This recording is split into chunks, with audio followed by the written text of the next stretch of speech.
Arratsaldeon guztioi eta ongi etorri Thinking, letrak eta futbolak jaialdiak antolatutako solasaldi berri honetara. Athletic Club Fundazioarentzat euskera funtsezkoa da, oinarrizkoa. Mikel Urdangarinen eta Kirmen Uriberen abestiak esaten duen moduan, zaharregia, txikiegia agian, baina euskera, gure hizkuntza, bizi-bizirik dagoen hizkuntza bada. Eta gogoratu behar dugu bizirik dagoela Euskal Herriko jendeari esker.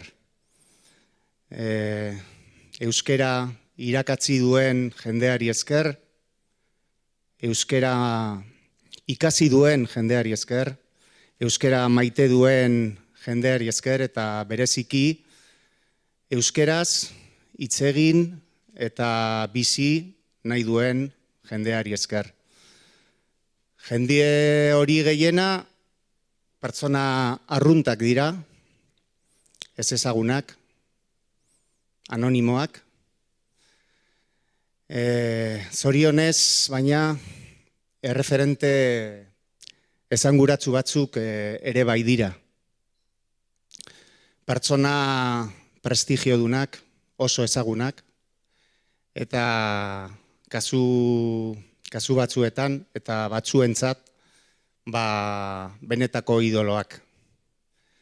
Eta horietako batzuk gurekin daude gaur hemen, futbola eta euskerari buruz hitz egiteko. Mesedez, zalo bero bat, Jose Angel Iribarentzat, Ainhoa Tirapurentzat, Jon Maiarentzat eta Patxi Gaztelumendurentzat. Eskerrik asko.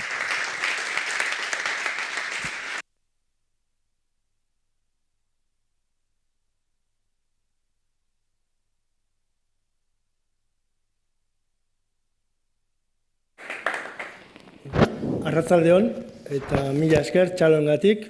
Momentu honetan Lauron izenen izango dut, baina neurean ere bai. Saio honen helburua edo labur-labur kontatuko dizuet. Erronda txiki bat ingo dugu filma ikusi baino lehen, baina hasteko eta bat testu inguruan edo kokatuko gara.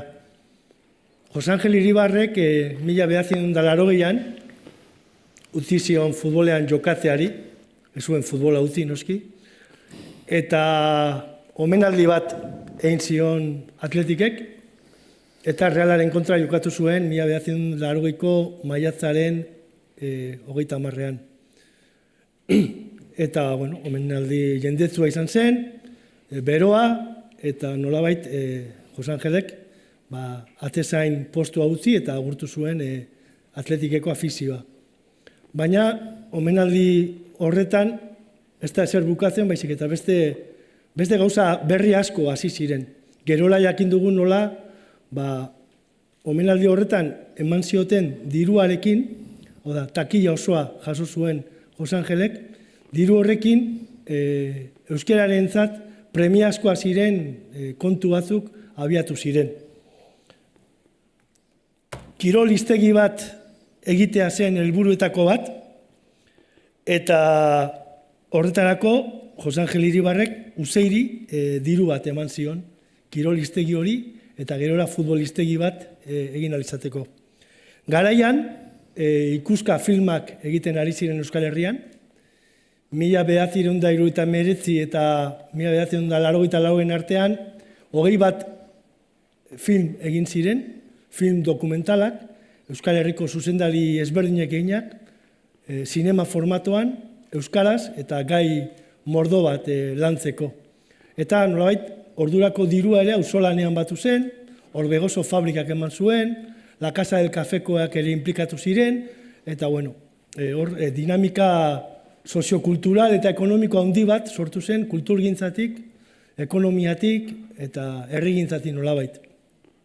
Film horien zuzendari nagusia Antxon Ezeiza izan zen. Mexikotik etorri berria zen erbestetik, eta berak esaten zuen euskal sinema, euskaraz egindako sinema izango zela, eta halako proiektu nazional bat jarri zuen abian. Baina, 80. urte horretan, kirola eta hizkuntzarekin ere film batzuk egitea deliberatu zuten, eta Jose Angelek, borondate honenarekin, horretarako ere partida bat eman zuen. Eta 3 film egin ziren garaian, Futbola eta euskera, Mendia eta euskera, eta Arrauna eta euskera. Pentsa, futbola ze garrantzia zuen momentu horretan, Atletik eta Reala 80. hamarkadaren hasieran nola zebiltzan, ikurrinaren legalizazioa hilabete batzuk lehenago izan zen, ikurrina atera zuten Jose Angelek tartean, Everest igo berria zuten maiatzean Martin Zabaletak eta Euskal Espedizioak, beraz Mendiarena badu logika bat, eta Arrauna beti izan da oso kirol garrantzitsua Euskal Herrian, eta Donostiako Kontxako estropadak, eta 3 film labur beraz, eta sinema formatuan, eta ikuska logika horretan. Orduan gaur film horietako bat ikusiko dugu, Futbola eta Euskararena, 10-12 minutuko film laburra da, zine formatuan garaian grabatutakoa, orduko irudiak, orduko kalitatea eta orduko diskursoa, eta gero nahi baduzue, solasean arituko gara, bai Jose Angel, Ainhoa eta Jonekin, atzo eta gaur, ikusten duzunez, Jon izango da urrengo laterala Atletiken, gaur sinatzera etorri da beste, berak ordezkatuko du Mikel Balenciaga mikrofonorakin, da futbolean segiteko gaiten. Eta bera Euskal Herriko bertsolari txapelketan aterako da. Zailkatzen bada. Eta beste biak, aurkezteko errez daukagula, bi atezain, haundi biak, Atletiken historian marka utzi duten bi persona haundi, Ainhoa eta Jose Angel, eta baduzue filma ikusi eta gero hasiko gara solasean.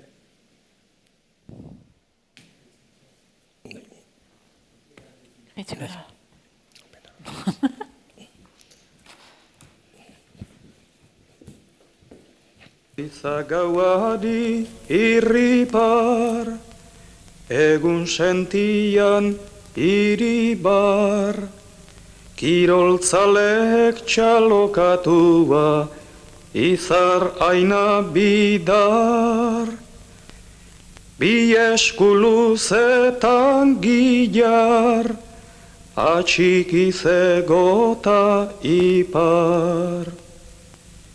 Gaur banatua Euskal Herriak bildu dezan bihar. Gaur banatua Euskal Herriak bildu dezan bihar.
Hasi nintzen arrasaten, da gehienek euskalduna ziren, ezta.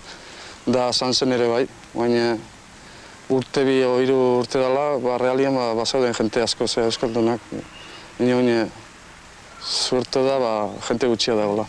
Nire lehenengo ekipoa, Sandek hemen ondartzakoa.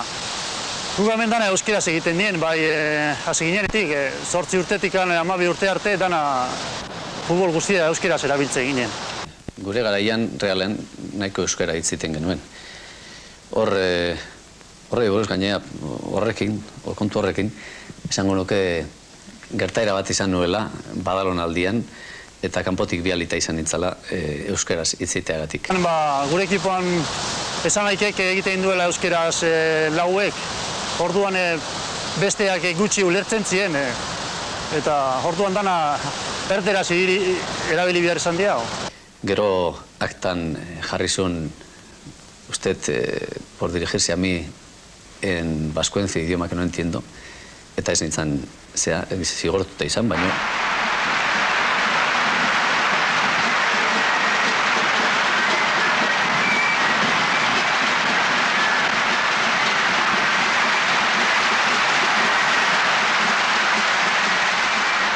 Txuta, mia, pasa, horiek euskaraz nola zaten dituzua? Jo, nabiak. Bai, horixe, osea, esaten gendien, jo, aurrera eman, bota luzea.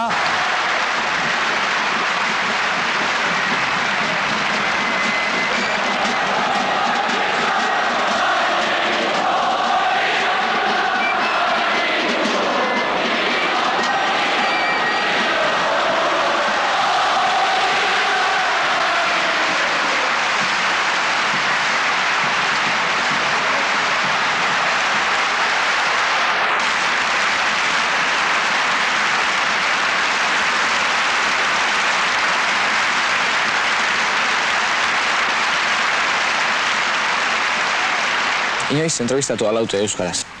Ez, gaur lehenengoko aldiz, da gaina zuekin.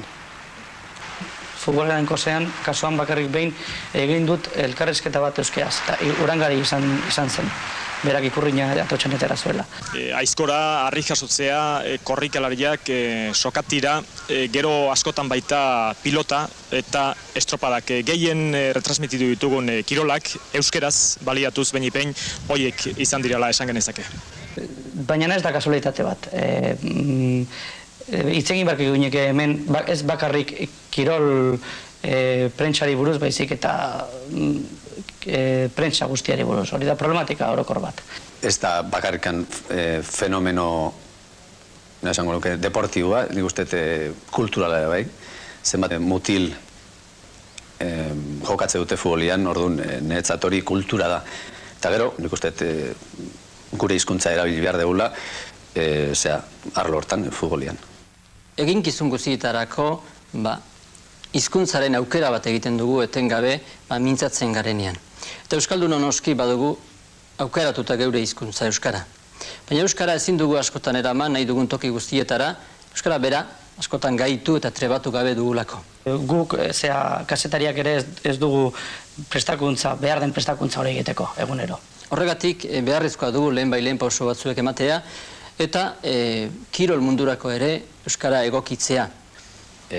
Oain dela 3 urte, onartu izan zen, federakuntzan, elebitasuna. Urtebete lehendakarian izela, eta ordu ezkeo, elebitasun hau aurrera eraman dugu, maila batian bentsat. Hemendik aurrea, beste pausuak emango ditugu noski. Komunikabideetan ere hizkuntza bat egina behar du Euskal Herriak telebistan eta kazetaritzan. Zentzu hortan, gauza bera, esan beharra dago, irakaskuntza mundurako, ikastolarako, eskoletarako, hor dabiltzan gazte guztiei euskara emateko. Alde horretatik, iruditzen zaigu, erabat beharrezkoa dela, kirol hiztegi egoki bat egitea, denentzat gauza erabilgarria izango dena, eta euskara aurrera ateratzeko izango duguna.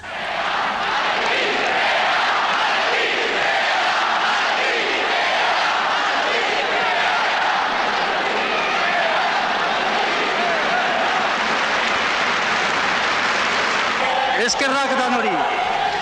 Eta konturatu baitezen, gaur euskarak erabazi duela partidua. Eskerrik asko!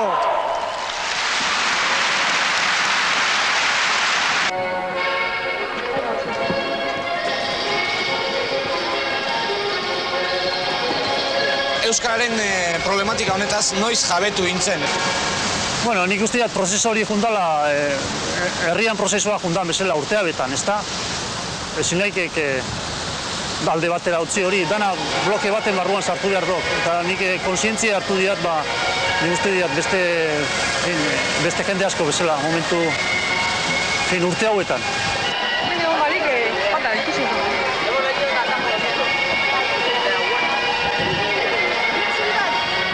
nik ez dut uste problema hundirik izango denik, batez ere kirol hiztegia egiten den egunean hiztegia nola erabili behar den jakingo dugu, baina uste dut hiztegiaren gainetik beste eginkizun bat dagoela.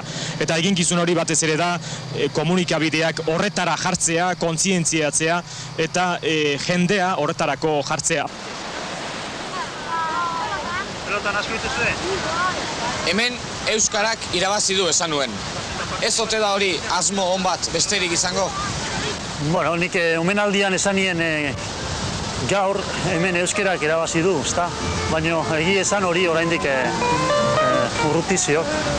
Nik esango nien orain euskerak erabazi egin behar dula, berri hor. Euskara irten adi mundura, ez bat ere hizkuntzari.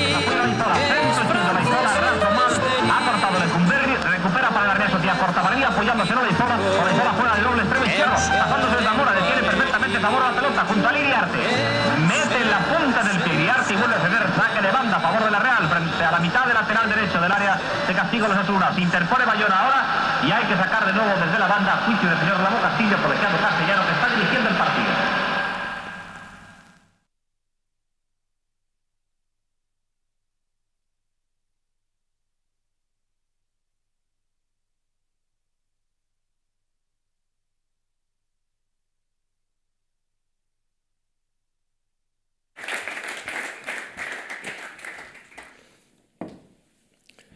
Eta lehenengo galdera, dudarik gabe, Jon Sangeleri. Nork irabazi du partida? Partida, oraindik jokatzen ari da. Uste dut, zoritxarre luzeako dagoela, baina hemen gauza diren bezala, nola erabiltzen dugun, zenbat erabiltzen dugun neurrian, irabazten joango gara. Partido luzea, oso luzea da. Zalantzari gabe, kompetizio izugarria dago erderarekin, baina, ekin da ekin, einaz, ekitalde asko einaz animatuaz jendeari euskera hitz egitena, konbentzituaz euskeraz gaina erabili daikela arlo guztietara ailegatu daikela momentu hontan, zorionez, lan asko egin dela, kontuan behar dugu lan asko egin dela urte hauetan, jende asko gixilixilean, izugarrizko bultzada eman dio euskerari, arlo guztietara areatzeko. Eta oraintxe, ezin duen esan horrek, euskerak ez duela etxetik bakarrik erabili daikela, kanpora zinela erten, hori gure garaian ala entzuten zen, euskararekin nola zenekin, nola ingo ditugu gauzak. Orain, arroz esan laikean, nik uste dut, arlo guztietara ailegatu laikela, baina penetan. Hori pauso izugarria eman da. Zantzari gabe, 40 urte pasa dira, hori izan zenetik, baina, agian, 40 urte baino lehenago, euskerak bere partida jokatzen ari den hau eragazten duen. Ainhoa zu ezinen jaio, partidu hori... Gutxi faltatzen zaidan, bai. Hori da. 80ko irudiak dira, 80ko San Mamés zelaia da, 80ko Atletik eta Reala, orduan mutikoek jokatzen zuten futbolean. Pelikula ikustean edo film laburra ikustean, zer da sentitu duzuna? Pizkat, inbidia alde batetik, azkenean hainbeste jende biltzea futbolaren inguruan gainera euskara tartean egonda, ez? Hainbeste denborarekin, hainbeste denbora pasata, emakumezkoen futbolean bakizue, dara magula asko zere urte gutxiago, eta kostatzen zaigula jendea biltzea horrela, eta olako giro bat euskalduna eta bizitzea guretzat derbiak direnak orain, urte askoz bizi izana, niri inbidia bate dit, behitzat, ez dakit beste ez emango die. Jon beste kirol baten ari da, Amurizak esaten du hizkuntzaren kirol nazionala dela bertsolaritza, eta hori Euskal Herrian euskeraz bakarrik egin daitekeen jarduera bat da. Hortik, plaza horretatik nola ikusten da gai hau? Futbola, euskera, hizkuntzaren berreskurapena, kirolaren eta kirolarien gaitasunak, bilakaera? Bueno, nik uste dut, hau ikusten, dokumental hau ikusten, konturatze zerala asko aurreratu degula, ezta? Ez zegoen kazetaririk. Kortaberriak esaten du, lehenengo aldizei ematen zuela elkarrizketa bat euskeraz, pentsa, ezta? Nondik gatozen aurre historia hortatik, eta zenbat aurreratu den, ezta? Eta orduan, bueno, dokumentala Xabier Amurizaren bertso batekin hasi da. Eta Xabier Amurizak hor iraultza bat egin zuen bertsolaritzan, urte horretan. Berak proposatu zuen, ez berak bakarrik, baina nagusiki berak bertsolaritza ikasi zitekela. Hirietan ere bertsolariak sortu zitezkela, eta holako gauzak, ezta? Nik uste garai hori oso garrantzitsua izan zela, berpizkunde bat bezala hasi zela, hemen prentsan ikusi dugun bezala, ordutik, futbolean ere aurreratu dugu, asko ordutik, ezta? Bertsolaritzan ere aurreratu dugu pilo bat ordutik. Gu konstiente gera, bertsolariak pixka bat oasi bat bezala gerala, ezta? Hizkuntzaren oasi bat gera, eta segurazki bertsolaritza euskera bera baino osasuntsuago dago. Euskeraz bakarrik egiten da, baina bertsolaritza oso indartsu dago. Euskeraren eskala txikiaren barruan bizi gara, hortik kanpora ez gara bizi, baina indartsu dago. Eta, bueno, gu oso aurreratuta dauzkagu gauza asko, bertsolaritzan, kontzeptu asko, kontzientzia, eta ikusten dugu beste arlo batzuetan ez datozela gu bezala, noski. Guk hori ikusten dugu. Asko aurreratu dugula esango nuke, hori ikusita, konturatzen zera, asko aurreratu dugula, baina oraindik defizit handia daukagu, beste hizkuntza batzuekiko konparatzen.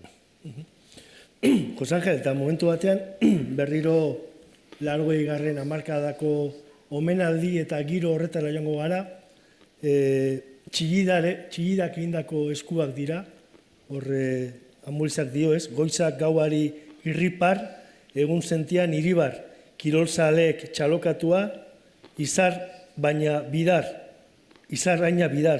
bi esku luze eta giar, atxikiz ego eta ipar, gaur banatua Euskal Herriak bildu dezan bihar. Zuk nola gogoratzen dituzu garai haiek, hau da,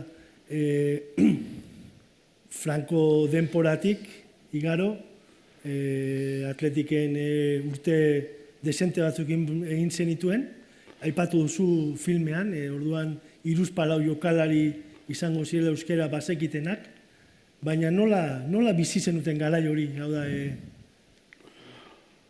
bakar bueno, hori? Hori proposatu zidatenean hau egin lekiela, batzen dut, segituan sortu zela, talde mordo bat sortu zela, hori aurrera. Egiteko niri gustatu zitzaidan ideia, noski, asko. Etzegoen ezer, eta berri ezango zen, eta ikusita gaina zenbat jende arlo askotakoak, ezagunak, ez ezagunak danak, hartu zuten ideia oso ondo. Agian, Josebain Txaustik, Uzeiko zuzendariak ondo konbentzitu zigun ideia borobila zela, ona zela. Eta, bueno, hortan jarri ginen, ikusi, txilila berari ere joan ginen, bere etxera hartu zigun bezarka dondi bat egaz, eta proposatu genion ideia, aurkeztu genion ideia, nola ze ideia genuen, da ber prestatzen, ezagutzen berak egitea eskulan hau, eta borondate oso egin zuen, doainik, eta prestatu zen egitera esku horiek bereak dira, noski, nire movimentua nahi zuela eman esan ziren, eskuei, eta hori ikusten da 6 atzamar daudela batean, movimentua emanaz eskuari. Baina aukeratu genuen Txilio da ere, pixka bat, bera ere atezaina esan zen, baino lehen, atezaina, realeko atezaina. Munduan sartu baino lehen. Eta lesio batek eraman zuen... Artista izatea. Eta, hola, hori bezala, beste jende ezagun askoek... Eta prozesu horretan, hiztegiaren prozesu horretan, murgilduta egon zinen, hau da? Ezen izan donazio bat egin, baizik eta prozesuan, hau da, Txillidaren gana... Iok egiten nuen, taldea sortu zen hori hitzak eta bilatzeko, egokiak izan zedin, orduan hor dago hitz garai hartan, hitz moldatutakoa batzu, besteak berriak, beste hiztegitatik hartutakoak, noski, eta hori zen lana, astean biltzen zen ustein bertan talde bat sortu zen oso euskal zalea eta jakintzua horretaz, eta han egin zuten lan hori, bilatzeko zuten hitz asko, asmatu ere bai, hitz berri asko daude hor, ere, nola esan, zer esan, orduan oso aberatza esan zen ze hori, urte horiek, esan ziren alde horretatikan, eta, kosta zen, urte terdio gehiago zehatzeko, hitzak hizkuntzaren zehatzeko. Bai, uste dute, 82an atera zela hiztegia, lehenengoa. Lehenengo hiztegian daude arrauna, atletismoa, eskubaloia, futbola, gimnasia, herrikirolak, igeriketa, mendia, pilota, rugbia, saskibaloia, ziklismoa, eta gero dago hiztegi bat espainieratik euskerara eta frantzesetik euskerara. Hor hiztegian dago frantzesa, espainiara eta erdera. Hiru zutabetan daude hitzak, eta nolabait... Ulergarria esan zedin, egin zen norrena. Eta ideia esan zen, banatzeko ikastoletara eta ikastetxetara eta banatzeko nahi zuenak. Doainik hori hartu zuten. Jon harritu da, aipatu duenean eta filmean gertatzen da, lehenengo entrevista egiten diotela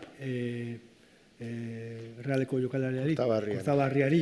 Baina nik Iñaki Elortzari entzuna diot, txapasi, bera ere egon zen Euskal Irratian, orain jubilatu da, bera egon zen atletismoa, eskubaloia, futbola, bera joaten zela kaset batekin atotxara, retransmisioak egitera, baina grabatzeko. Ze oraindik Euskal Irratian ez zituzten halako emisioak egiten, eta egiten zituen ensaioak, hori kontatzen duzu orain, eta ematen du prehistorian ari garela, Nik egun batean joan itzen, berarekin, hori euskeraz zehatzea, irratiz... Lokuzio bat egitera, eta hor. Baina emititu gabe. Emititu gabe. Hori, ez da egit. Partidua zen, Realeko partidua zen, eta hain genuen, Donostian Kontxa gainean, dauzun Euskal Irratia, eta han egon ginen, euskeraz, zehatu nahian, retransmititu zen gure erru noski hanka sartzea handia dekin eta bar, baina hori izan zen nik uste dut, nengo retransmisioa formularena zuzenean. Ainhoa, gaur egun, eta zu futbolari izan zaren tarte honetan, retransmisioak egiten dira, elkarrizketa egiten dira, eta imaginatzen dut atletiken hainbat jokalari euskaldun egongo zinetela urte hauetan guztietan? Bai, egia da euskaldun asko egon direla, baina baita ere gertatu den azkeneko urteetan, azkenean sare sozialekin eta presio asko jasotzen dugula kanpotik, euskaraz mintzatzeko ausardia hori galdu dela. Nolabait, hankasartze bat egingo duzulakoan, bildur bat sortu da.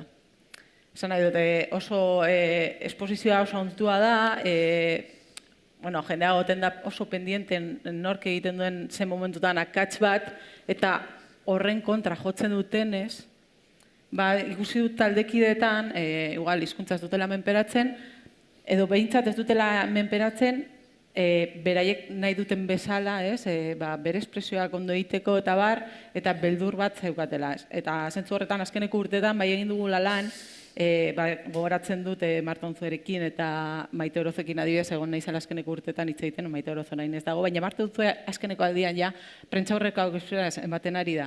Eta beldurra zeukan hasiera batean, urte asko euskara galduta zeukalako, Bartzelonan bizi izan zelako, hor ere lan handia daukago egiteko eta baita ere eskatuko nuke horrelako esfortzu bat egiten duenean jokalari bat babesa jasotzea, ez jokalari bat, teknikari bat edo norri.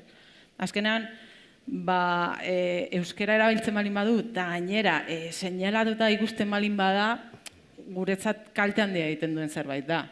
Eta, hori, azkeneko aldian ikusi banean publikazioaren bat euskaraz egin duela eta bar, bultzada ematea, ez? Ze behar dugu, eta jokalaria eroso sentitu behar da bere hizkuntzan hitz egiteko, bestela galduta gaude. Eta zentzurretan, azkeneko urtetan ikusten dudala hori. Baita ere gizartearekin dator bat, azkenean gizartea dago oso pendiente besteak egiten duenaz eta ez bere buruaz, eta saiatu behar gara denen artean laguntzen euskara bultzatzeko. Eta gutxi gora bera, ze kopuru nesken lehenengo taldean, gutxi gora bera euskaldunen kopurua, konparazio bat egiteko... Betatxo bat, egun barko nukeola aldagelan, buruz zeintzuk. Ez pentsa ez direla inbeste, Bizkaian ere egon da jende asko eredua erabaki duena bere hezkuntzan eta horrek euskararik kalte egiten dio nolabait, ez da inbeste bultzatzen. Nafarretatik, akizu Nafarroan egoera desberdina dela eta Nafarra asko onden taldean. Zorionez. Nire kasuan ere kosta zitzaidan, euskaraz ikastea esen hain erreza izan Nafarroan. Baina, hori beste historia bat da. Esango nuke 8 inguru seguru eta gero depende, batzutan gipuzkoarrak asko hitz ditu dute eta gipuzkoar gehiago ditugunean nabaritzen da, baina, egia da... Bizkaian denetari izan dugula, izan da urteetan aldaketa, baina... Euskara bizira, entzuten da zuen. Gainera ohituta gaude, hizkuntza batetik bestera salto egiten. Zelaian egiten duzu oso errez. Bati euskaraz, besteari erderaz, eta hitzek konkretu batzuk ikaste dituzte baita, horrez dago arazorik, baina egia da, niretzat oraindik lana dagoela hor. Ez da inbeste aldatu, zentzu horretan. Ez que pelikula honen bila ibili nintzenean, hori ere kontatu behar da, pelikula duela 40 urtekoa da, eta ez dago, bakit gaur Atletikeko presidentea saiatu dela bilatzen nia YouTubeen zegoen pelikula, baina ez dago, eta zuzendaria izan zen Antxon Ezeiza, datorren astean izango dira 10 urte hil zela, eta berarekin pelikula 3 hauek egiten Koldo Izagirre ibili zen, ez? Eta berarekin hizketan, da galdetu nionia pelikula non egon ziteken, eta zaten zian berak ezekila, deus pelikulari buruz, aspaldi egindako proiektua izan zirela horietenak, eta gerora beste filme batzuk, eta ahaztuta bezala Madrilen egongo ete ziren, eta Euskal Filmotekak badauka artxibo bat, datu base bat, eta konsulta egin daiteke. Baina 3 filme hauek ez daude konsulta horretan. Azkenean topatu genuen, Filmotekan bertan dago, eta eman ziguten baimena, emateko, proiektatzeko, eta horra gertzen da bertan filmeak, hori izan zen garaian sortu zen ekoiztetxea edo, eta hori izan La Casa del Café, Donostiakoa, Iriondotarren familia. Eta horiek eman dizkigute baimen guztiak eta doainik emateko aukera eta guzti hori. Baina Koldok aipatzen zidan Kaparrosen anekdota bat, etorri zenean Atletikera, eta ikusi zuenean jokalari batzuk euskeraz bazekitela, esaten, ¿por qué no aprendí todo? Mejor para todo. Taktika bezala erabiltzeko hizkuntza. Baliatzen duzue? Erabili da, askotan, eta erabiltzen da oraindik. Baita ere arazoak sortzen ditu, hor komentatu baita, arbitroi ez zaiela bat ere gustatzen. Arazoak izan ditugu hor baita, txartel horiren bat ere jaso dugu, gorrilik ez. Euskeraz hitz egitegatik? Bai, arbitroak ulertzen zuen berataz hitz egiten ari ginela, eta hori, euskeraz ez hitz egitea. Eta euskeraz ez hitz egitea, baina gure artean hitz egiten geunden. Baina, Gauza horiek oraindik gertatzen dira, ez dira inbeste urte pasa. Baina bai, erabiltzen da normalean, zenean gure artean. Horten jarri dute, la sextan egon zan... Luze, ez? Pizka bat, ez da, luze eta nola esaten zuten mutilen lehen taldekoek. Aurtengo asunto bada, ez da? Bai, txiringito katera... Estrategikoki erabiltzen zutela. Txiringito katera zuen, eta atera zuen Williamsen irudiarekin, eta pizka bat saiatu ziren sasartzen, baina ez dakit lortu zuten. Arritu zara, tarjetekin, Josangel? Ez? Arritu egin zara? Txartel... Ez, badakit, hori gustatzen dela, eta nik ez da, epaile horiek ezin dute internazionalak ezan inoiz. Ez da? Osona. Claro. Baten direnean urteke zehara, bertatzen dut, orain etorri zai burura. Joder, horiek, la pil de toro. Nire ustez oso importantea da, hemen dauzkagu bi figura handi, ez da? Bi leyenda futbolekoak eta simbolismoa oso importantea da oraindik euskararentzat. Batez ere, prestigio guztiak enduzioten hizkuntza bat izanik, Jose Angelek esan duen bezala, nora zoaz euskeraz etxean esaten zizuten, ez da? Euskerak ez du balio, lan egiteko, munduan ibiltzeko, ezertarako ez, baserritarreri parre eta burla egiten zitzaien, ez zutelako ondo hitz egiten gazteleraz, eta euskerak izan duen problema handi bat, prestigio falta edo galera hori izan da. Eta gauza prestigioso guztiak, oraindik ere, teknologia guztia, plataforma digital guztiak, bideojoko konsola guztiak, kirolari famatu guztiak, eta dana da gazteleraz. Eta prestigioa dauka gaztelerak, inglesak. Eta euskara jarraitzen du prestigio defizit horrekin bizitzen. Umearen begietara euskarak ez du beste hizkuntzen prestigioa. Euskaraz ez dago nobedade teknologikorik, ez dago Netflix, ez dago umearen begietara euskara da etxeko hizkuntza eta gero produktu batzuk eta, bueno, horregaitik ze importantea den futbol jokalariek euskeraz egitea gizartearen aurrean. Eta ni pentsatzen den 80 orain arrezagoa da, noski Ainoak ere esan du, oraindi bildurrak dituztela. Sare sozialen presio horrengatik, eta nire ustez ez dago euskera txarrik. Euskera txarrik ez dago, euskera denak dira honak. Eta galdetzen dutenean, zein da euskera politena? Euskera politena, Tolosakoa, Ondarrukoa, ez, euskera politena da ikasten ari den personarena. Ze hori da bizitza berria euskerarentzat, hori da arnasa. Bere faio guztiekin, hori da euskera politena. Ze hortik salbatuko da euskera. Persona horren euskera faio guztiekin egiten duen euskera hortatik dator etorkizuna. Eta orduan, ez dago euskera txarrik eta prestigio hori 80. urtean, hor ikusi ditugun irudi unkigarri horiek, bestuarioan, publikoa, emozionantea, eta orduan jakinda zure omenaldiaren rekaudazioa egiten zen jokalariarentzat, jubilazio zati bat bezala zen, ez da, rekaudazioa. Orduan nigo goratzen, naiz hori normala zen, jokalari bat retiratzen zen eta bere omenaldi antolatzen zen rekaudazioa beretzat retirorako, ez da? Eta Jose Angelek zer, eta ja ez ekonomikoki bakarrik rekaudazio hori, San Mames beteta, euskerarentzat izatea, publikoki, ez da, 80. urtean, ez da, olako ekintza simboliko indartsuak, oso importantea dira, eta ez dugu ukatuko, oraindik ere, ikusten dugunean, John Ram euskeraz, edo Adurizek bere despedidan euskeraz bakarrik hitz egin zuela, izugarrizko efektoa dauka horrek euskeraren alde, ez da? Horretaz, galdetu nahi nizun gainera, gertatu zen iaz, hainbat agur egon ziren atletiken, tartean Ainoarena ere bai, eta besteak beste, Beñat Etxebarriak eta Mikel San Josek, berein agurra, sare sozialetako agur hori euskera zutzez egin zuten, eta sekulako egurra jaso zuten, ez? Eta hor, denoi piztu zitegun argi gorri bat ere bai, ez? Nola babestu, batetik kirolariak, bestetik euskaldunon eskubideak, eta nola jokatu olako egoeren aurrean, ez? Nola euskara izan dadin ere babestutako eremu bat, ez? Jokalariek esklora bizu bat ematen diete, ez azu horrela egin, ez? Eta nolabait tapatzen da berain ahoa, ez?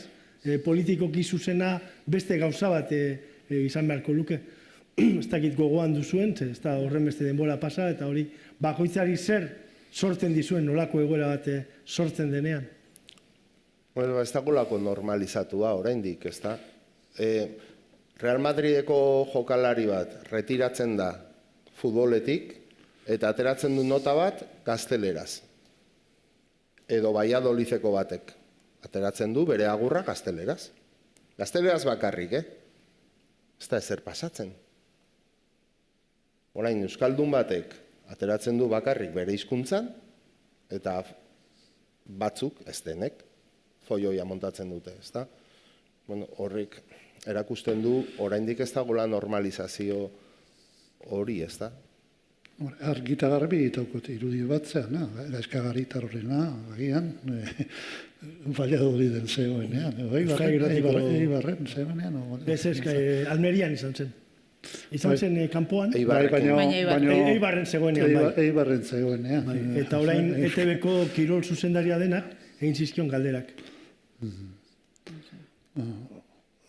Beti dago, lako zirikatzaile bat, buru atera nahi duenen bat, kasetaren bat, eta bueno, normalizauta, benetan, erakusten du ez dagoela oraindik euskera, eta bueno, baina ekin behar da, holako detaileak, nik uste dut oso importantzia direna, oso garrantzitsuak, eta bueno, nolabait, buelta eman da, ez da, jendea ere konturatuko dela, benetan koetxo, ze pasatzen da, batzuek pentsatuko dute, beste batzuek hori, egolei egurra, baina beste asko, pentsatzen dut zango duela, zeitik ez du egingo hori, euskeraz, bakarrik, euskeraz, beraz nahi badago, bera eskubidea du. Niretzat garrantzitsuan agian da hori, azkenean, bai, kontrako mugimendua egon zen, baina aldekoa baita, Eta igual orain arte ez ginen egin beste mugitzen alde. Eta horrek ere, aldaketa dakar. Azkenean, ohituta gaude, euskera jipoia jasotzea, eta ez egotea hainbesteko mugimendua, eta niretzat mugimendua kontrakoa egon zen, baina aldekoa baita. Eta aldekoarekin geratzen naiz, horiek lanera ekarri, eta danak batera, buelta ematera egoerari, Azkenean geratzen baldin bagara bakarrik txarrarekin gainera sare sozialetan. Kontuz, ze txarrasko dago ateatzeko hortik. Eta nire gustatzen zait behintzat Twitterren mugitzen nahi zenean gauza positiboak bilatzea. Bai, importantea da gainera babes sozial hori, ez da, ze bestela bakarri gelditzen zera. Hori da Euskal Selekzioaren gaia bezala, ez da? Ezin zaio eskatu jokalariari bakarrik berak emateko pausoak realidade honen aurrean, eta bera aurretik joatea bakarrik. Babesua sentitu behar da, jendeak eskatu egin behar du, babestua sentitu behar da. Ezin diozu eskatu jendeari Kijote bat izateko, ez da? Egon behar da lan zabal bat, sare bat, babes sozial bat, eta euskerarekin ere berdina da, ez da? Jokalaria sentitu behar da komunidade baten parte, eta gehiengo sozial badagola, gainera badakigu, afektibidadez eta praktikan euskararen alde dagoena, eta jokalari batek ausartzen dena mikrofonen aurrean edo nota bat euskeraz bakarrik ateratzea edo, sentitu behar du abez hori, ez da? Bai, badaude kontrako adibideak ere bai, nik uste dut atletikek denbora guzti honetan garapen bat egin duela. Ez da kasualidadea, euskerazko Twitterren adibidez, jarraitzaile gehien dituen euskarazko kontua Atletikena da.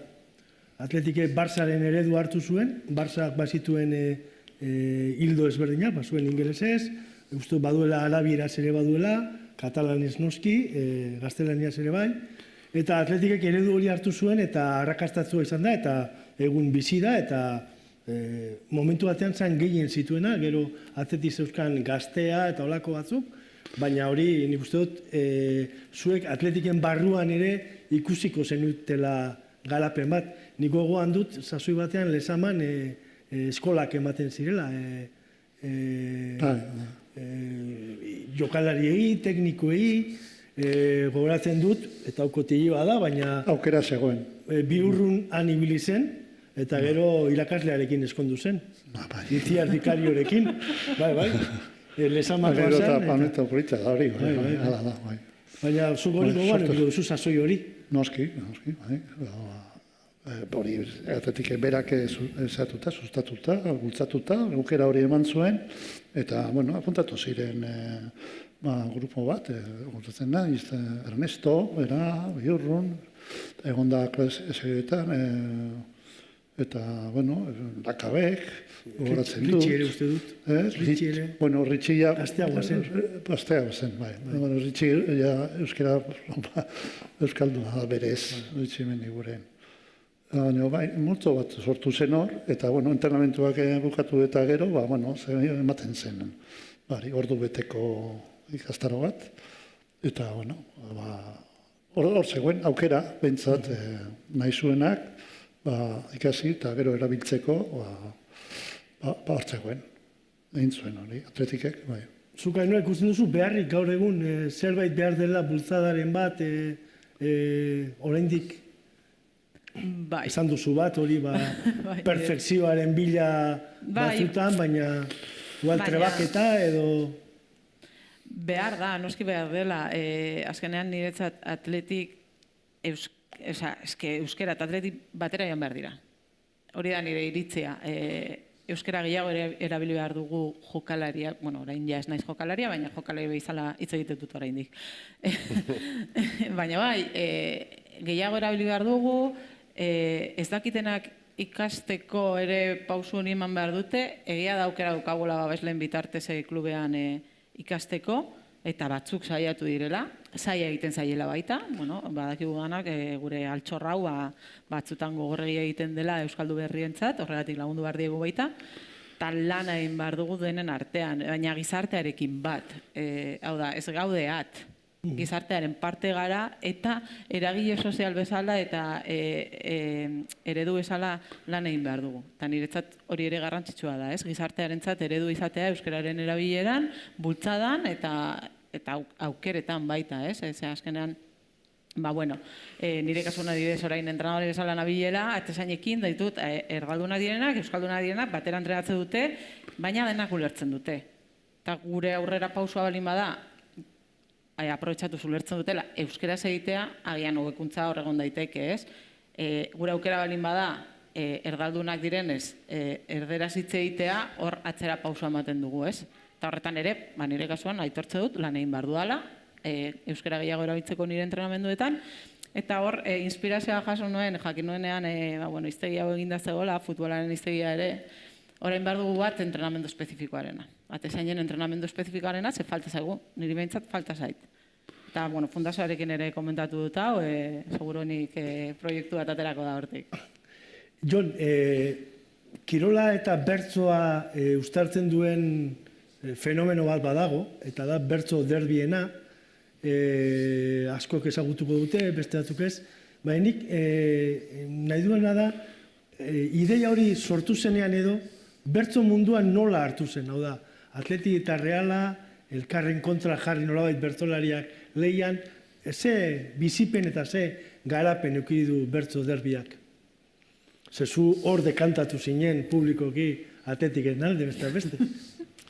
Ni armariotik aspaldi atera nintzen Gipuzkoan, baina, behitu, niri atentzia mandit, hasieran ikusi dugunean, dokumentala, futbola eta euskera, ezta? Zinemagintza, futbola, euskera. Gero txillida, futbola, euskera. Eta Xabier Amuriza, bertsoa, futbola eta euskera, ezta? Eta futbola eta kulturaren arteko harreman hori guk ez duguna ezagutu urte pilo batetan. Bertso derbia hasi arte. Bertso derbia hasi arte eta galderrek deitu zigun arte eta hori, gu futbola eta kulturaren artean ez genuen inoiz ikusi harremanik, nik ez nuen ezagutu inoiz harremanik, kultura eta futbola. Eta orduan oso terreno interesantea da, bi gauza horiek elkartzea. Ematen du, askoz gehiago emango diola futbolak bertsoari, ez da? Alderantziz baino. Futbola gigante bada, erraldoi bada, eta bertsoa, bueno. Baina nik uste dut alderantziz ere asko ematen diola. Nik uste dut bertsoak asko ematen diola futbolari edo klubari ere. Ze bertsoak ematen dio identidadea. Eta horre bereizten zaitu. Horre bereizten zaitu beste klub batzuekiko, beste herri batzuekiko, horrek ematen dizu partikularidadea, horrek ematen dizu berezitasuna, horrek ematen dizu efekto kolateral bezala arrotasuna, ematen dizkizu balore ekstrak edo erantziak, ezta?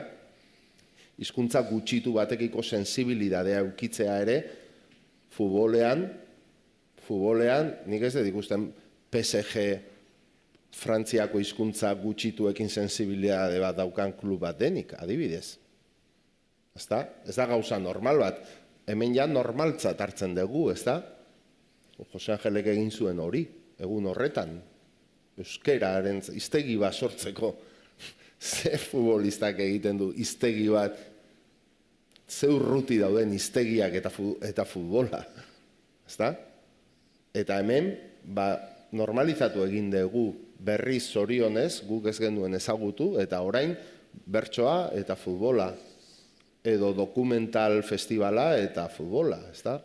Eta nik uste dut, anekdotikoa ematen du, baina nik uste dut guk asko ematen diogula. Arteak, kulturak eta bertakoak asko ematen diogula futbolari, ze identidade berezitasuna elikatzen dugu. Eta nik uste dut atletikek hori etengabe egin behar duela. Bere identidadea elikatu, etengabe. Ze bestela hori desgastatu egiten da. Horrezin dugu guardia jetxi. Atletiken bandera da bere berezitasun hori, eta honelako ekimenek hori elikatu egiten dute. Eta himnoa euskeraz bakarrik izatea, hori oso importantea da. Horrek bereiztu egite zaitu. Eta atletiken inkluso nik esango nuke puntuak ematen dizkiola. Ligan. Ze komunitate sentimentuak indar estra bat ematen dizu. Pertenentzia sentimentuak indar estra bat ematen dizu. Talde izaera indartu egiten du, kohesio kulturala ematen dizu. Bestuarioan ere bai, gradarekin ere bai, eta horrek puntuak ematen dizkizu, seguru. Nik hori sentitzen, niretzat ez da handicap bat, niretzat abantaila bat da hori guztia, gaur egungo futbolean.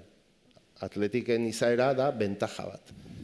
Ez daitezela enteratu beste guztiak. Ados, zabete? Bai, uste du, eta indarrazko dugu hor, ematen digu. 80. urtean, aldarri bat edo izan zen hizkuntzarena, baina azken urteotan nahi nua ikusi zaitugu beste aldarri batzuen bandera batzuk defendatzen ere bai, eta izan da berdintasunarena eta greba bat ere egin zenuten futbolariok. Ikuste dute hor eredugarria izan zela emakume kirolariok egin zenuten urratz hori, eta lorpenak ere bai. Eta asteon, Thinking Football zinema partean ikusi genuen asteartean bertan LFG pelikula, Estatu Batuetako selekzioko emakume jokalariek egindako borruka hori eta zer etorri zitaizun burura? Historia ezagutzen nuen. Bai. Azkenean oso sartuta gaudenak hor, genekien zer gertatzen zen horrez. Aipatzen da, gure greba baita, pelikulan. Atera nintzen, eta komentatu nuen hau Garazirekin baita, eta bueno, Ane Azkonarekin baita. Ostras, ze pena pandemia, 19 izan zen kristona emakumezkoen futbolarentzat, kristona. Ze euren borroka 19an ematen da, gure greba 19an ematen da, Brasilgoak ere 19an mugitzen dira, eta gauzak aldatzen ari ziren kriston bultzada zegoen hor, olatua zetorren, eta pandemia etorria. Eta atzera pausua eman dugu. Edo behintzat geratu inda. Penarekin atea nintzen, bueno, gero Orsailekoek pizkate hola gora ekarri ninduten, baina penarekin atea nintzen, eta hori, komentatu genuen hori. Azkenean, gauza guztietan bezala, elkarrekin borrokatzen duzunean aukera gehiago dituzula horreateatzeko, zentzu honetan, pelikuna ematen da, 28 jokalari uste direla denuntza jartzen dutenak elkarrekin doazela, gure kasuan ere grebara elkarrekin joan ginen danak, eta horrek azkenean emate dizu aukera, aurreateatzeko, eta aurra pausoak emateko. Eta euskararekin berdina. Elkarrekin balin bagoa, seguruenik aukerak izango ditugu aurreratatzeko, hobekuntzak lortzeko, gero eta gehiago erabiltzeko, eta barrez. Eta niretzat, mezua da hori, elkarrekin lan egiten duzunean gauzak asko zobe doazela. Igual, futboleko mundu honetan oso argian dagoen zerbait da, azkenean talde kirol bat delako, eta taldean zoazenean, normalean helburuak lortzeko aukera gehiago dituzu, Elkarrekin aipatu zu, eta nik uste dut elkarrekin beti indar gehiago egiten da, eta beti dela hobe. Eta Jose Angele behar bada jakingo du, baina azken Euskaraldian elkarrekin bideo katea bat egin zuten Osasunak, Errealak, Eibarrek, Alabesek, Atletikek Euskaraldiaren bueltan, eta nolabait alineazioak eginez, da maikakoak, eta nolabait euskara eta futbolaren beste hurbilketa bat egonda. Ez dakit hori nola bizi izan duzuen, edo behar da Ikerrek kontatu beharko digu. Nola gauzatu zen talde ezberdinen arteko kate hori. Bai, hartu. Iker Goñi zuzendaritzako kidea da, eta euskarak eskatzen duen persona. Bueno, lehenik eta behinik ez nekien hemen hitz egin behar nuenik. Bideo horietan protagonista agertu zen Jose Angel Iribar, nik uste dut berak azaldu duela nik baina asko zobeto. Taldekin harremana. Bueno, a ber, pentsatzen genuen Euskaraldiaren bueltan zeu zer egin behar genuela, hemen klubean, eta baldintzak ematen zirela, ez? Eta zaten genuen zergatik ez dugu nolabait erakusten zer den atletik.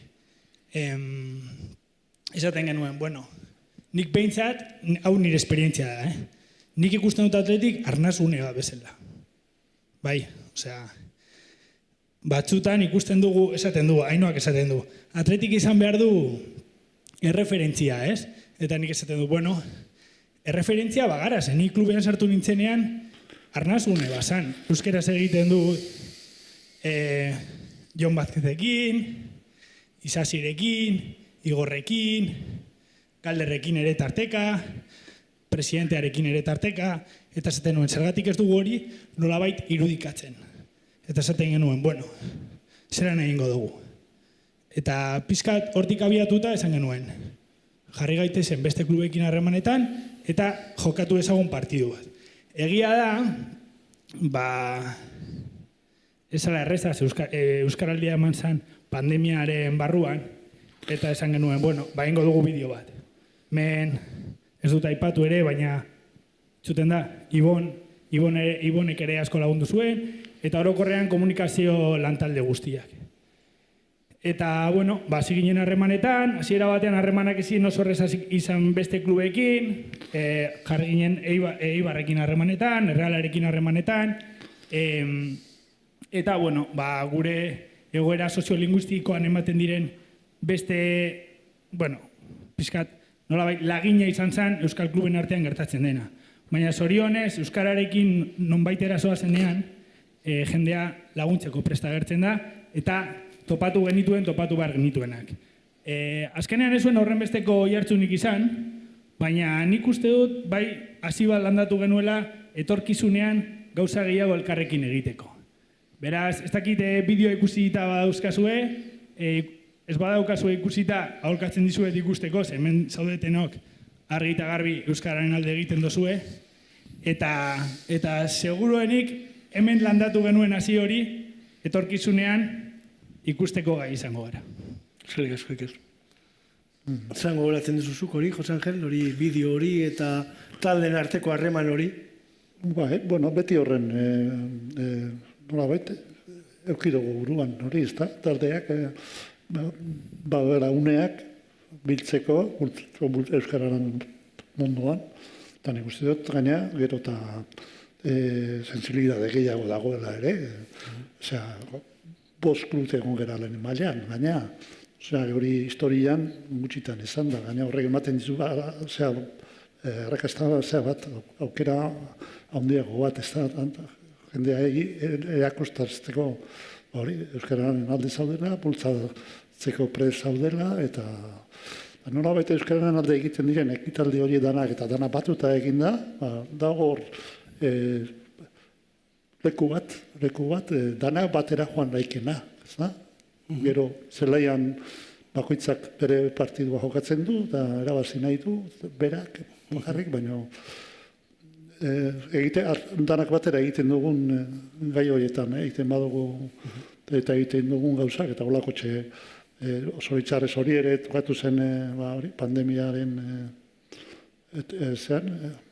etorreran, eta pixka bat aurrek zaila esan zen, baina aur dago ikusteko, eta esan laike ideia, eta oso honan ere iritsiz, jarraipen bat emateko horreri. Eta zuen derbiak zelakoa dira, Ainhoa? Kontatuko diguzu? Nola bizi dituzuen? Beti izatea partidu bereziak. Niretzat politena da giroa. Ez da ohikoa emakumezkoen futbolean zelaiak betetzea eta bar, baina bai ikusten duela Realaren aurkako derbietan, orokorrean, zehazkenean Eibar eta Alavesan aurka gutxiago jugatu ditu. Giro ona, armaia betetzen dela, ez dakit, niretzat egun bereziak dira horregatik, elkarrekin egiten dugun zerbait delako, suposatzen delako futbola dela mainstream bat, eta eramaten dugu gure eremu txikira, gure kulturarekin parekatuta, gainera azkenekoan ere izan genuen bertso derbian, esken derbian, eta uste dute aurrera pausoak ematen ari garela. Zentzu horretan, bai ikusten dual pizka sanoagoa emakumezkoena mutilena baino, baina baita ere da evoluzioaren parte dalako, azkeneko urtetan heldu garelako, eta oraindik ez dugu beste mugitzen, eta horrek batzutan ematen dugu aukera familia antzeko bat sortzeko horrez. Eta politak, niretzat politak. Eta Jonek nola bizi du Zumaiatik, Donostiatik, atletik zaletasun hori ja, euskaratik aparte? Nola bizi du inguruan, eta behin galdeteko aukera auki eta... Ez naiz aspertzen. Beti dauzkat zirikatzen. Baina, ondo, oso egia esan da, ondo bizi dut. Derbitara batzutan ez naiz bat ere pozik itzuli, ikusten dudanean rollo txarra eta insultatzen, afizioak eta hori sufritu egiten dut. Behin esan nuen ez nintzela gehiago joango derbi bat ikustera, tokatu zitzaidan nahiko ambiente txarra eta horrekin sufritu egiten dut. Baina bestela jende guztia dakini atletik zalea naizela. Atletik zalea naiz koloreen gatik. Nire familian ez da egon atletizalerik, baina kamiseta bat erosi behar nuen, umean nintzela, 5 urtekin edo, eta jarri zizkidaten 2. Eta momentu historikoa hori izan zen. Txuria eta gorria da, txuria eta urdina da. Txuria eta gorria. eta gero ja kontenidoz bete dut. Aukeraketa hori, Daniren kamiseta zen, 7arekin. Ikusi dugu. Azken kopako finala baino lehen, Jose Angelekin bazkaldu nuen, Jose Angel? Eta ekarri nuen kamiseta txiki hori, horrelako txikia da. Eta firmatu zidan, eta orain kuadro batean daukat, Iribar jartzen du. Eta bertso derri batean eman zidaten aukera kantatzeko zelaitik, eta ekarri nuen kamiseta umetakoa. Eta Samamesetik kantatu nuen bertso bat, ezta? Nork esango zidan. Aukeratu zenuenean. Argazki bat daukat, Twitterren jarri nuen, ametsak betetzeko dira. Eta agertzen naiz ni 5 urtekin, balonzestoko baloi batekin, eta atletiken traje kompletoarekin. 5 urte neuzkan. Eta nork esango zidan orduan, egun batean, Samames erditik kantatuko nuela, ezta? Ekarri nuen kamiseta hori eta nire amets bat bete nuen hor, eta hori nire momentu berezietako bat da, niretzat hori. Eta horrela bizi dut futbola, ez da? Zumaiatik etortzen naiz, nire alabarekin. Beti lortu dut etortzea, era batera edo bestera, partidu askotara. Azken urtetan gaizkaren karnetarekin etortzen nintzen, zebera bankiloan zegoen. Eta orduan libre zeukan. Eta bere karneta eta bere aitaren karnetarekin. Ze aita Euskadi Irratian esatari zegoen. Eta horrela. Eta lehenengo aldiz, Samames noiz zapaldu nuen ere gogoratzen naiz. Eta uste dut izan zela Lamikizekin, uste dut. Lehenengo aldiz, bertso txapelketako finalistak, Euskal Herriko finalistak, gonbidatu gintuzten palkora. Samames zaharreko palkora. Hor ikusi nuen Lehoia disekatua, Iribarren argazki mitikoa, Julen Guerrero. Julen Guerrero hori bere biografian prologoan idatzi nion, 3 bertso. Aspaldi baita ere, kasualidades. Jon Larrea, Atletikeko klubeko langile bazen, nire lehengusina batekin eskonduta zegoen, eta horrela egin nituen 3 bertso Julen Guerreroen biografian. Baina, bueno, lehenengo aldiz Samamesera jetxik ginen bertso txapelketako finalistak. Andoni Egainak irabazi zuen txapela, eta Atleti Real Madrid, Kopa, 0-1, Julen Guerrero jokatzen zuen, eta pasilloa egin ziguten, Zidanek, Beckham, Roberto Carlos, ezak hoiet denak, pasilloa egin ziguten, eta gu beraien ondoan egon ginen, tunelean, begiratzen zenun, eta Beckham zenukan ondoan, eta gu bertsolariak, txandala xira batekin, ezak izer, eta Florentino, Benito Floro, palkoan, gu pintxoa jate do, txixa egitera joan komunera eta butragein ondoan, eta gu hor flipatzen, ez da, lehenengo aldia izan zen. Gogoratzen naiz Ametsar Zaiusek, bueno, Jose Angel etorri zan, guri kaso egitera, bertsolariari, oso atento egon zen, egun horretan, komentatu genuen, eta esan zigun, nahi dituzue kamisetak edo? Eskatzea jokalarieri, eta ni bai, ni Guerrero. Eta niri Guerrero, eta Unai Iturriaga etzekien futbolaz asko, eta ez dakiz zer, ez zuen eskatu eta Mari Lakruzena eman zen. Eta Ametsek esaten, bai, ni nahi dut, eta esaten dio Jose Angeli, baina Zidanena. Eta Jose Angel etorri zen, Zinedine Zidane para Ametsar Zaius, kamiseta firmatuta, lortu zion. Eta hor dauka Ametsek Zidanen kamiseta. Eta hori izan zen lehenengo aldia Samames, zapaldu nuena, Samames zarra. Eta azkena, bertso hori bota nuen egun Amets hori, ez da? Umetako argazkia. Valentziagaren ordez jokatu beharko duenez, igual gehiagotan. Badago aukera... Pare bat aste behar ditut. Ez abixatu egun bateri bestera, Galderarik, keskarik, sugerentziarik, saioa maitu aurretik. mikrofono irekia dago, eta zaleok, euskal zaleok, izango dugu zer komentatu, zer galdetu, kezkaren bat.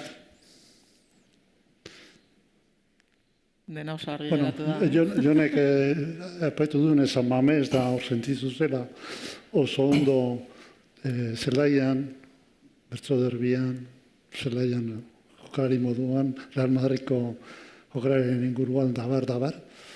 Nik esan behar dut, atzo etorri zitzaidan, burura gauza bat, eta horitzen dala. Nik nula kokatuta orain. Etorri zitzaidan badula, hor negoen, atzo, nula kokatuta, eta prezuan da. Ostia, Zamamezarreko atean dago, hemen. Orain.